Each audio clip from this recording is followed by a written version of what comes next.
మీ అందరూ crime story cinemas చూస్తారా? ముఖ్యంగా మలయాళం క్రైమ్ స్టోరీ ఫిల్మ్స్ ఎక్కువగా చూస్తారనుకుంటా. అయితే అంతకు మించి థ్రిల్లింగ్ ఇచ్చే ఒక రియల్ స్టోరీ పూణేలో జరిగింది. మీ అందరికీ బాగా తెలుసు. పూణేలో సియా గోయల్, కేతన్ అగర్వాల్, చేతన్ చౌదరి. సియా గోయల్, చేతన్ చౌదరి వీళ్ళిద్దరూ కూడా ప్రేమించుకున్నారు, ప్రేమికులు.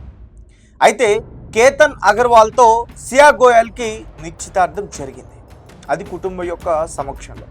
అయితే సియా గోయల్కి ఆ పెళ్ళి ఇష్టం లేదు, ఆ వ్యక్తి అంటే ఇష్టం లేదు.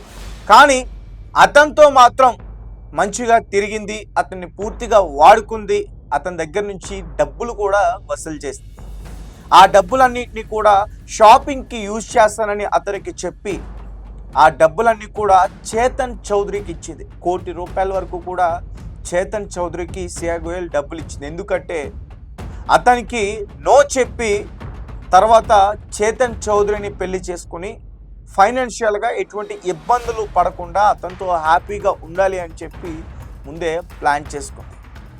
అయితే గత కొన్ని రోజుల నుంచి మీరు ఈ న్యూస్ సంబంధించి చాలా విషయాలన్నీ కూడా చూసే ఉంటారు. కానీ ఒక్కొక్కటి ఒక్కో రోజు బయటపడుతున్న పరిస్థితి.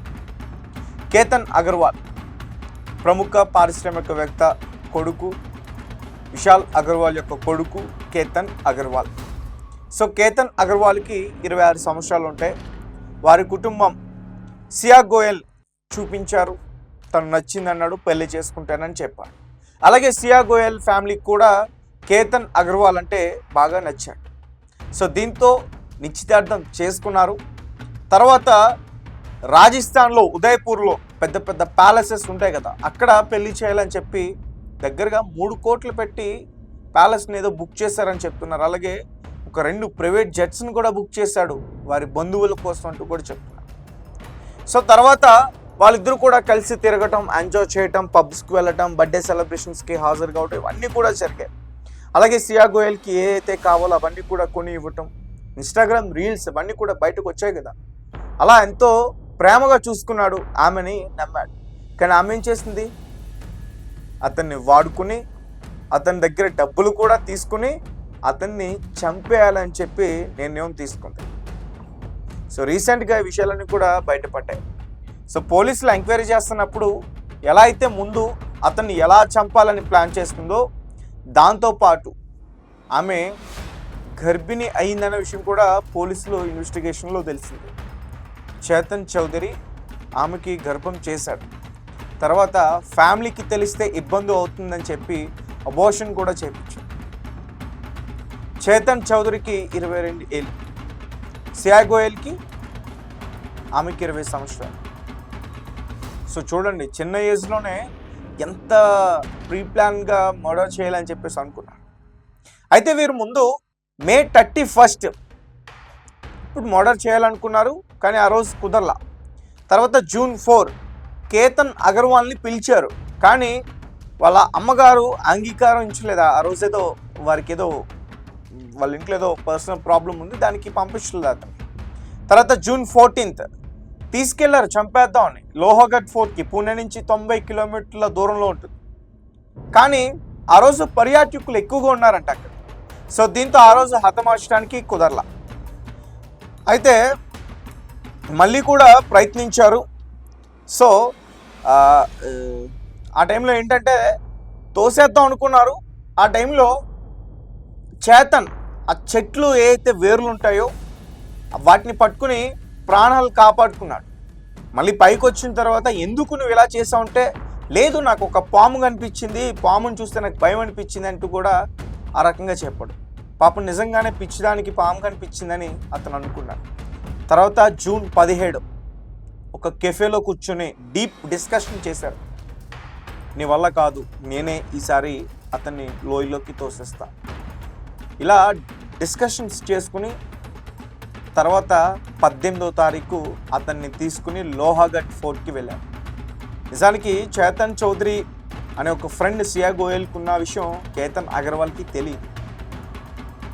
అలాగే చేతన్ చౌదరి కూడా అంటే ఇలా చేసుకున్న ఈ ప్లాన్కి ఎటువంటి అనుమానాలు, పోలీసులకు ఎటువంటి ఎవిడెన్స్ ఇవన్నీ కూడా దొరకకుండా ఉండడానికి అతని కార్ని యూజ్ చేయకుండా ఒక డొక్కు స్కూటర్ని యూజ్ చేశాడు. 90 కిలోమీటర్ల వరకు కూడా ఆ డొక్కు స్కూటర్ మీద ట్రావెల్ చేసి వచ్చాడు లోహాగఢ్ ఫోర్ట్కి. సో వచ్చిన తర్వాత అంటే ఒకవేళ చేతన్ తోసినప్పుడు శ్రేయా గోయల్ని కూడా చేయి పట్టుకుంటే ఆమె కూడా లోతులోకి వెళ్ళిపోతుంది అని చెప్పి, ఆ లోయలో పడిపోతుందని చెప్పి కొన్ని సిగ్నల్స్ ఇవ్వాలి. నువ్వు కూర్చున్నప్పుడు సిగ్నల్ అతన్ని తోసేమని, నువ్వు షూ లేస్ కట్టుకున్నట్టు నువ్వు యాక్టింగ్ చేస్తూ ఉండాలి, అదే టైంలో నేను సడన్గా వచ్చి అతన్ని తోసేస్తా, ఇలాంటి సిగ్నల్స్ ఇవన్నీ కూడా ప్లాన్ చేసుకుని అతన్ని 400 అడుగుల లోయలోకి తోసేశారు. అసలు ఫస్ట్ నుంచి ఈ కేసుకి సంబంధించి పోలీసులకే చాలా అనుమానాలు వచ్చాయి. ఎందుకంటే సినిమాల్లో నటిస్తారు చూసారా, భర్త ప్రేమించిన వ్యక్తి చనిపోతే సినిమాల్లో నటినట్లు నటిస్తారు కదా, ఆ రకంగా నటించినట్టు అనిపించిందంట పోలీసులకి ఆ రోజు. సో దీంతో వారే ఇన్వెస్టిగేషన్ ప్రారంభించారు. అనుమానాస్పద కేసు కింద దీన్ని నమోదు చేసుకుని ఇన్వెస్టిగేషన్ చేశారు లోహాగఢ్ పోలీస్ స్టేషన్ వారు. తర్వాత వారి కుటుంబ సభ్యులకి ఈ విషయం అంతా చెప్పిన తర్వాత కుటుంబ సభ్యులు కూడా కొన్ని కేసెస్ని పెట్టడం జరిగింది. మా అబ్బాయి మరణం వెనకాల మాకు కొన్ని అనుమానాలు ఉన్నాయని చెప్పి. సో దీంతో పోలీసులు ఇన్వెస్టిగేషన్ చేస్తున్నప్పుడు ఫస్ట్ శ్రేయా గోయల్ని అదుపులోకి తీసుకున్నారు. తర్వాత చేతన్ చౌదరి బయటపడ్డాడు. తర్వాత వీళ్ళిద్దరికి సంబంధించిన రహస్యాలు ఇవన్నీ కూడా వరుసగా ఒకదాని తర్వాత ఒకటి బయటపడ్డాయి. ఆమె ప్రెగ్నెంట్ అయిన విషయం, ఆయన దగ్గర ₹1,00,00,000 దోచేసుకున్న విషయం, దోచుకున్న దాని తర్వాత ఎలా సెటిల్ అవ్వాలని ప్లాన్ చేసుకున్న విషయం, ఇవన్నీ కూడా బయటపడ్డాయి. సో అంటే చాలామంది అనుకుంటారు మనం ఈ రకంగా చేస్తే మనల్ని ఎవరు పట్టుకోలేని చెప్పేసి. అంటే నిజంగా చెప్పాలంటే నిబ్బీ ప్లాన్ ఇది, నిబ్బీ ప్లాన్. సో తెలుసు కదా నిబ్బీ ప్లాన్స్ అంటే. నిజంగానే ఈ వెబ్ సిరీస్లోని ఈ సినిమాల్లో జరిగే ఇటువంటి క్రైమ్ థ్రిల్లర్స్ని ఇటువంటి సినిమాలని చూసి రియాలిటీ లైఫ్లో కూడా ఇలా చేస్తే ఏం కాదని అనుకుంటారు, కానీ అలా ఏం ఉండదు. పోలీసులు లేట్ అయినా కానీ మీరు చేసిన తప్పుని వారు ఖచ్చితంగా ఫైండ్ అవుట్ చేస్తారు, ఈజీగా కనిపెట్టగలరు పోలీసు.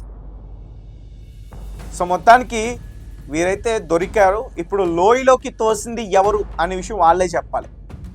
శ్రేయా గోయల్ ఏమో చేతన్ తోస్తాడని చెప్తుంది, చేతన్ ఏమో శ్రేయా గోయల్ తోసింది అని చెప్తుంది. సో వాళ్ళిద్దరిలో ఎవరు తోసారనే విషయం ఇప్పుడు పోలీసులు తేల్చాల్సిన విషయం. ఏదైనప్పటికీ ఇది చాలా దారుణమైన ఘటన. రీసెంట్గా దీని గురించి చాలామంది మాట్లాడుతున్నారు. అంటే శ్రేయా గోయల్కి కేతన్ అగర్వాల్కి నత్తుందని, విగ్గు పెట్టుకున్నాడని, అతనికి బట్టతల ఉంది, అతనికి విగ్గు ఉందని, అందుకే అతను అంటే ఇష్టపడలేదంటూ కూడా చెప్తుంది. అంటే ఒకవేళ రెండు ఉంటే అంటే చేతన్ చౌదరిని మోసం చేసి అతనితో ఉండడానికి ఆమె ప్రయత్నించేదా? ఒకవేళ రైట్. ఎనీవే పోలీసులు అయితే డీప్ ఇన్వెస్టిగేషన్ చేశారు, చాలా విషయాలన్నింటినీ కూడా బయటకు రాబట్టారు. సో ఖచ్చితంగా శ్రేయా గోయల్కి చేతన్ చౌదరికి కఠినంగా శిక్ష పడుతుంది, ఇందులో ఎటువంటి సందేహం లేదు. వారి కుటుంబానికి కూడా పోలీసులు భరోసాని ఇవ్వడం అయితే జరిగింది.